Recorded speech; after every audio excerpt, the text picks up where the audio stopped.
Hi friends, சிறகடி Kashi சீரியலில் அடுத்த வாரத்தில் என்ன நடக்க போகுதுங்கிறத பார்க்கலாம். வாங்க வீடியோக்குள்ளே போகலாம். நம்ம சேனல் இன்னும் சப்ஸ்கிரைப் பண்ணாதவங்க சப்ஸ்கிரைப் பண்ணிக்கோங்க. விஜயாவும் பார்வதி ஆண்டியும் வந்து சிந்தாமணியோட பர்த்டே பார்ட்டிக்கு போகிறாங்க.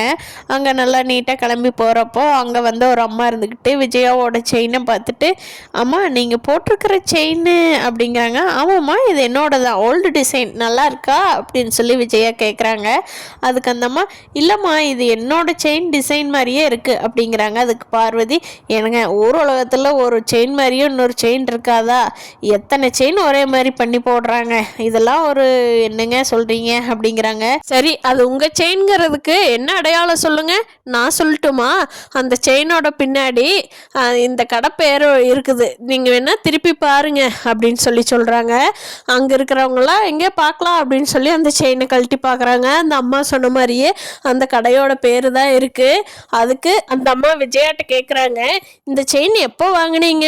நான் வந்து என்னோட செயின்ங்கிறதுக்கு ப்ரூஃப் கரெக்டாக சொல்லிட்டேன், நீங்கள் சொல்லுங்கள் இந்த செயின் எப்போ வாங்கினீங்க அப்படின்னு கேட்குறாங்க. அதுக்கு விஜயா இருந்துட்டு, நான் வாங்கல, என் மருமக ரோஹிணி தான் எனக்கு கொடுத்தா, எல்லா டீட்டெயில்ஸும் நான் ரோஹிணி கிட்ட தான் கேட்கணும் அப்படிங்கிறாங்க. அதுக்கு பார்வதி, என்ன விஜயா சொல்கிற, ரோஹிணி அந்த செயினை கொடுத்தா அப்படின்னு கேட்குறாங்க.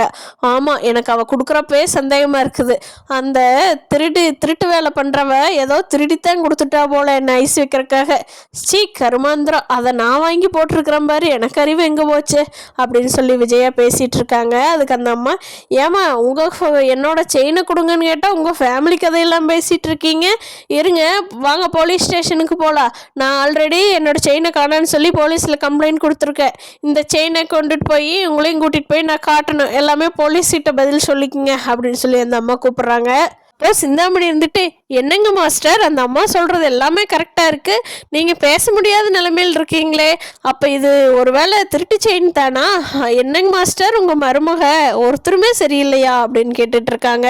பார்க்கலாம் ஃப்ரெண்ட்ஸ், அடுத்த வாரத்தில் ரோஹிணி இந்த செயினை சிட்டிக்கிட்ட தான் வாங்கினான்னு சொல்லி எல்லாத்துக்கும் தெரிய போகுது. ரோஹிணி பண்ணுற ஒவ்வொரு தப்பாக வெளியே வந்துக்கிட்டே இருக்குது. இன்னும் ரோஹிணிக்கு குழந்தை இருக்கிறது வீட்டில் யாருக்குமே தெரியாது. ரோஹிணியோட விஷயம் ஒன்றொன்னா தெரிய வர்றப்போ தானா மனோஜும் வெறுக்க ஆரம்பிச்சிருவாரா? என்ன அடுத்த கதை நடக்க போகுதுங்கிறத இனி வர எபிசோட்ல பார்க்கலாம். அருண் வந்து ஃபஸ்ட்டு நல்லவராக தான் இருந்தார். இப்போ பார்க்க முத்து சொல்கிறதா உண்மையாக இருக்குமோன்னு எல்லாத்துக்கும் ஃபீல் ஆகுது. ஃபஸ்ட்டு எல்லாருமே அருண் சீதா கல்யாணம் நடக்கணும்னு தான் எல்லோரும் சப்போர்ட் பண்ணிகிட்டு இருந்தாங்க. ஆனால் இப்போ நாளுக்கு நாள் அந்த சப்போர்ட் குறைஞ்சிட்டு தான் வருது.